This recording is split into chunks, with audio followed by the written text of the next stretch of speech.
Dans ma précédente vidéo, je vous ai parlé des souffrances intérieures inouïes de Jésus tout au long de sa vie et qui se prolongent depuis des millénaires dans l'Eucharistie. Mais toutes ces souffrances intérieures se retrouvent centralisées dans les 24 heures de sa passion qu'il a souffert du jeudi saint 17h au vendredi saint 17h.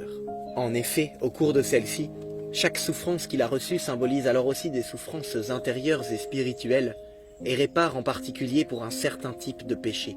Un exemple, vous savez probablement que la flagellation répare pour les péchés de chair.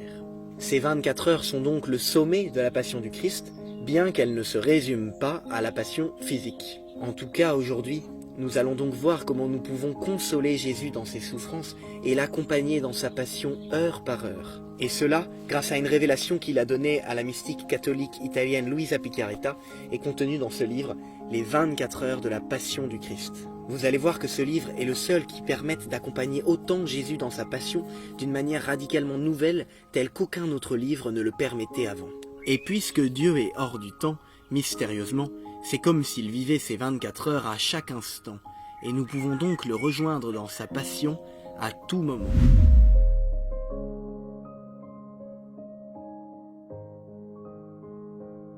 Tout d'abord, il faut le dire, et nous le savions, les saints nous le disaient déjà, méditer sur la passion du Christ est ce qui peut nous apporter le plus de grâce. Ainsi, Jésus disait à Maria Valtorta que nous ne nous rendons pas compte de ce qu'il a souffert pour nous et que nous méditons sur sa passion trop rarement.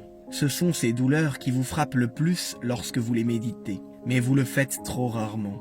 Vous ne réfléchissez pas au prix que vous m'avez coûté, ni à quelle torture est dû votre salut.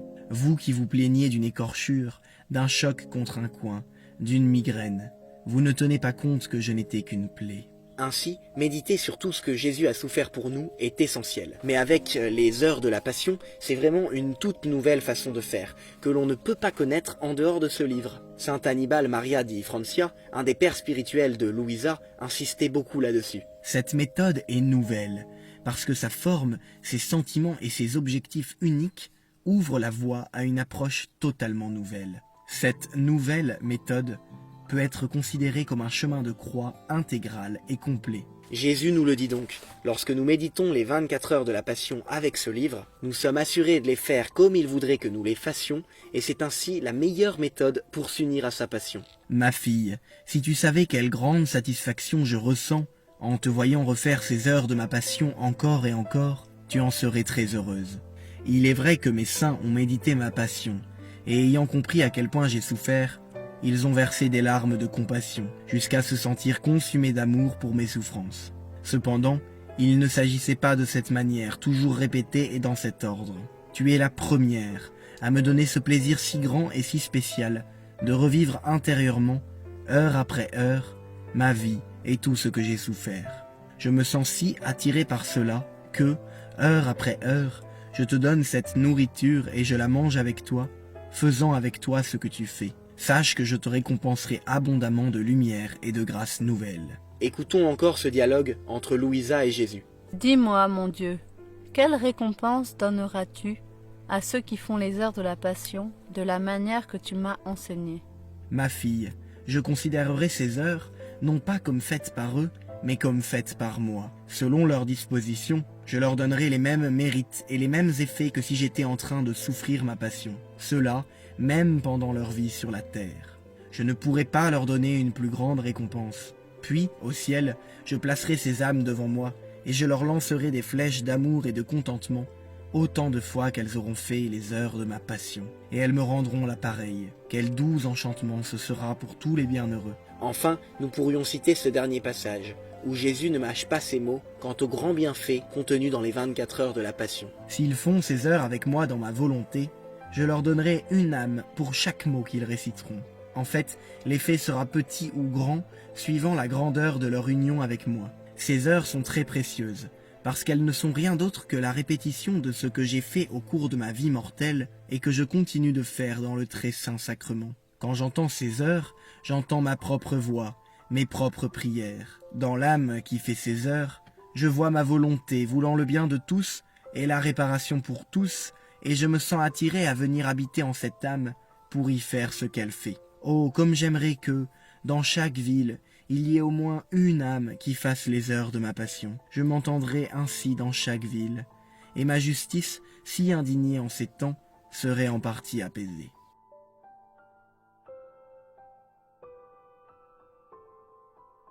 En fait, le livre des 24 heures de la Passion nous donne un déroulé précis de la Passion du Christ, heure par heure, comme vous le voyez à l'écran.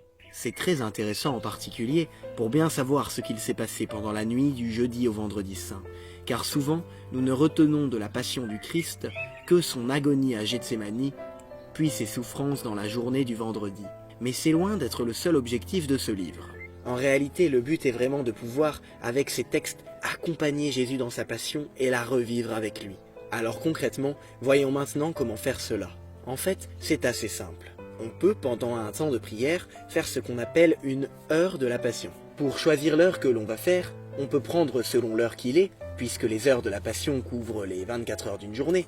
Donc par exemple, s'il est 11 heures, on peut méditer sur la crucifixion. Mais si l'on prie tous les jours à la même heure, par exemple tous les jours à 20 heures, on ne va pas prendre tous les jours l'heure de la scène eucharistique, on peut varier.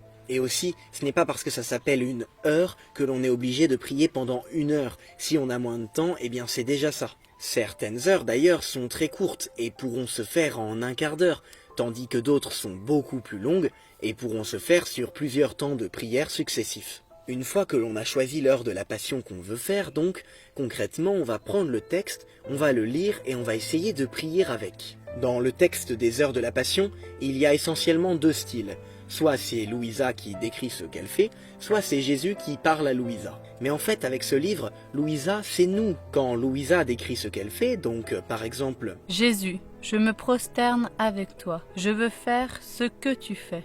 Eh bien, il faut penser ces paroles, et c'est alors nous qui le faisons aussi. Et quand Jésus parle à Louisa, c'est bien à nous qu'il parle. Par exemple, lors de son agonie au jardin des Oliviers, il vient vraiment nous dire « Mon enfant, entre dans mon cœur, viens te perdre dans mon amour.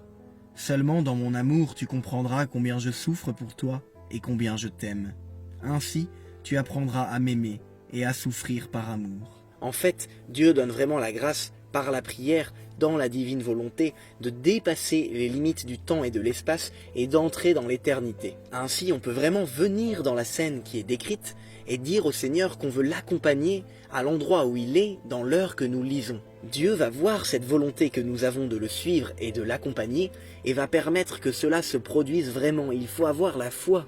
On est bien dans le domaine de la foi ici, pas du sensible, hein, attention. Donc le texte devient un support pour rentrer en relation vraiment avec Jésus et le consoler. En effet, Jésus avait dit à Maria Valtorta de son côté dans une dictée que lorsque l'ange est venu le réconforter à Gethsémani, eh bien l'ange lui a montré tous nos visages. Ce sont bien sûr les visages de tous ceux qui dans toutes les époques allaient s'unir à Jésus pour le consoler dans sa passion. Mais il n'y a pas qu'au jardin des Oliviers où Jésus a vu ceux qui allaient le consoler, puisque lorsque nous faisons une heure de la Passion, nous rejoignons vraiment Jésus dans cette heure, et ainsi, mystérieusement, nous pouvons avoir foi qu'il nous a vus à ses côtés il y a 2000 ans. C'est fou! En fait, faire ces heures de la Passion est une façon de prier qui décentre totalement de soi. Car on ne s'intéresse qu'à Jésus seul et on ne demande pas de grâce pour soi, pas plus matérielle que spirituelle. Alors qu'attendez-vous, chers amis? Vous êtes encore là? Foncez lire ces heures de la Passion. C'est tellement beau, tellement rempli de grâce.